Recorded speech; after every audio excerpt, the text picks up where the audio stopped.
les petits pitchs. Salut à tous et bienvenue dans les petits pitchs. Non, vous ne rêvez pas, le canapé est enfin arrivé. Je sais, je suis très émue aussi. Poursuivons. Aujourd'hui, on se retrouve pour parler de Vampire Rival.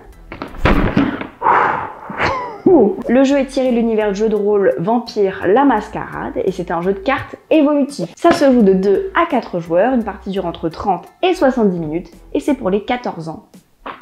Le contexte. Vous contrôlez un groupe de vampires qui cherchent à prendre le contrôle de la ville de San Francisco. Rien que ça, hein. Chacun ses goals professionnels, hein. On n'est pas tous au même niveau. Vous n'êtes pas le seul gang dans le coin, sinon ça serait trop facile. Pour prendre le pouvoir, vous devrez attaquer vos adversaires, gagner des titres, accumuler un maximum de points de cabale, chasser des mortels. Alors même si vous vous détestez tous, hein, globalement vous n'êtes pas potes, vous allez avoir chacun un rival attitré que vous allez tenter d'anéantir. Tout simplement. Le but du jeu, gagner. 3 manières possibles. Être le premier joueur à accumuler 13 points de cabale, donc ce sont les points de victoire. Deuxième manière de gagner, éliminer son rival. Ça paraît logique. Et troisième manière de gagner, avoir le plus de points de cabale une fois qu'un joueur a été éliminé par quelqu'un d'autre que son rival. À partir du moment où quelqu'un est mort, la partie s'arrête dans tous les cas. C'est juste que c'est pas la même personne qui gagne. C'est bon? Là, je vais faire une petite presse, une petite fiche personnelle des 4 clans que vous allez pouvoir jouer. Les Brujas, donc ce sont des punks violents qui passent les 3/4 de leur temps dehors. C'est des grosses brutasses. Hein. Eux, leur truc, c'est les combats physiques. Les Toréadors, artistes, fêtards et séducteurs, c'est un peu les michetots de service hein, qui sont payés des verres en boîte pour rencontrer les bonnes personnes, pour ensuite comploter et gagner en prestige. Eux, ils sont balèzes en combats sociaux.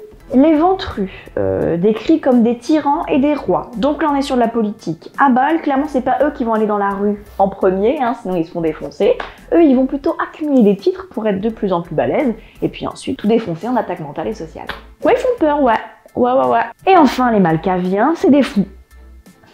Des visionnaires, des oracles, qui vont lancer des conspirations et essayer d'entraîner les autres avec eux dans leur délire. Balèze en attaque mentale.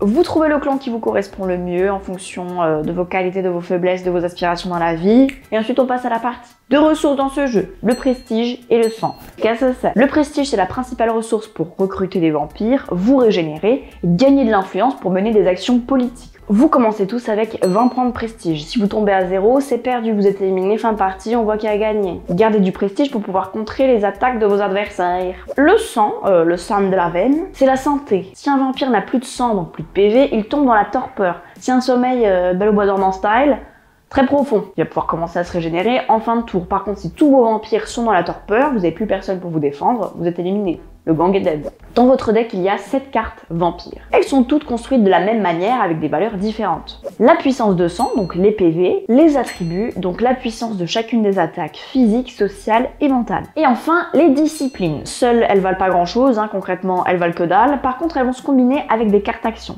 Elles vont aussi s'accumuler avec d'autres vampires lorsque vous allez créer des groupes, pour pas vous faire défoncer dans la rue. 1 contre 12, c'est quand même mieux que 12 contre 1. On peut tromper une fois 1000 personnes, Odile, mais on ne peut pas tromper une fois 1000 personnes. Les cartes vampires, c'est vraiment vos soldats, hein, ceux qui vont aller castagner. Donc voilà, vous pouvez faire 2 actions par tour. Donc les tours se passent assez rapidement. Et vous avez le choix entre 5 actions possibles. Piocher, recruter un vampire, jouer une carte action, attaquer et revendiquer le titre de prince de la cité. Ça, c'est vraiment lié à une carte spéciale. Donc concrètement, vous avez vraiment 4 actions entre lesquelles vous pouvez choisir. Pour attaquer, vous devez être dans la rue. On lance pas des cailloux de sa fenêtre sur les gens. Ça ne fonctionne pas. Quand vous attaquez avec un vampire, vous pouvez à chaque fois ajouter une carte action pour augmenter votre puissance de frappe. Pareil, quand vous faites attaquer, vous pouvez vous défendre avec une carte action supplémentaire pour pas prendre trop cher. Vous êtes obligé d'aller dans la rue pour choper des humains et attaquer les autres vampires. Par contre, vous y restez jusqu'à votre prochain tour. Donc là, vous êtes en flippette pépette, hein, vous avez vraiment peur de vous faire agresser. Si vous connaissez le harcèlement de rue, vous serez rodé, et puis pour les autres, c'est une très bonne initiation. C'est de la merde. Il se passe plein de trucs. Au-delà des cartes d'attaque et de défense, il y a aussi des cartes influence qui vont vous poser une question à laquelle vous allez devoir répondre par oui ou par non. C'est souvent des questions qui foutent la merde, hein, voilà. Donc là commence une guerre d'influence. Vous pourrez tenter ce que vous voulez pour changer la réponse des autres joueurs pour qu'elle aille dans votre sens, hein. Négocier, marchander, ça peut aller des points de cabale aux points de prestige, au croissant le lendemain matin. Ça vous regarde, dans tous les cas, vous devez tenir vos promesses. Très intéressant, vous allez pouvoir vous allier, ça fout la merde, ça fait des embrouilles. J'adore. Il y a aussi des cartes conspiration pour encore la foutre à l'envers à vos adversaires. Et les titres, j'en ai un petit peu parlé tout à l'heure, mais ils vont conférer des capacités à vos vampires pour les rendre encore plus balèzes. Vous êtes tiraillé entre éliminer votre rival, avoir un max de points de cabale et juste survivre.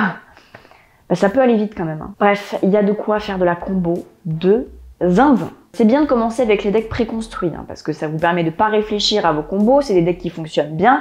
Par contre après, c'est vraiment fait pour que vous puissiez explorer, mélanger les decks entre eux, prendre les cartes qui vous arrangent pour faire des combos de plus en plus puissantes. Vous allez faire votre deck idéal. Knowledge is power. Plus vous connaissez votre deck et plus vous savez ce qui va venir et ce que vous attendez, plus vous allez être en contrôle de votre partie et plus vous allez être performant, hein, et vous aurez beaucoup plus de chances de gagner. Énorme valeur ajoutée de ce jeu, clairement, ça va être les extensions, les gars. Elles vont sortir progressivement avec des cartes toutes plus dingues les unes que les autres. On va pas se mytho, hein, les fans de Magic, vous allez faire dans votre slip, c'est tout. C'est un jeu complexe. Mais ce qui est bien, c'est que les actions dans un tour sont simples et tout est écrit sur les cartes, donc c'est quand même assez facile à appréhender. On est sur un public averti, hein, c'est archi violent, hyper explicite, on est sur un univers très sensual, donc à savoir, avant de commencer à jouer, si c'est votre cam, foncez, c'est hyper immersif. Avant de vous quitter, j'allais pas vous laisser comme ça, évidemment je vous fais gagner un exemplaire de Vampire Rival. Enfin, vous me prenez pour qui? On se connaît maintenant. Pour participer, il vous suffit de vous abonner à la chaîne si c'est pas déjà fait, de liker la vidéo, et en commentaire vous me dites lequel des 4 clans est celui qui vous correspond le plus. Moi je pense que c'est les toréadors. Michtal. Tirage au sort dans une semaine. Bonne chance à tous. En tout cas, j'espère que ça vous a plu et que ça vous aura peut-être donné envie de tester le jeu. Si vous voulez voir encore plus de vidéos sur les jeux de société, n'hésitez pas à vous abonner à la chaîne NoRiGames. Ciao!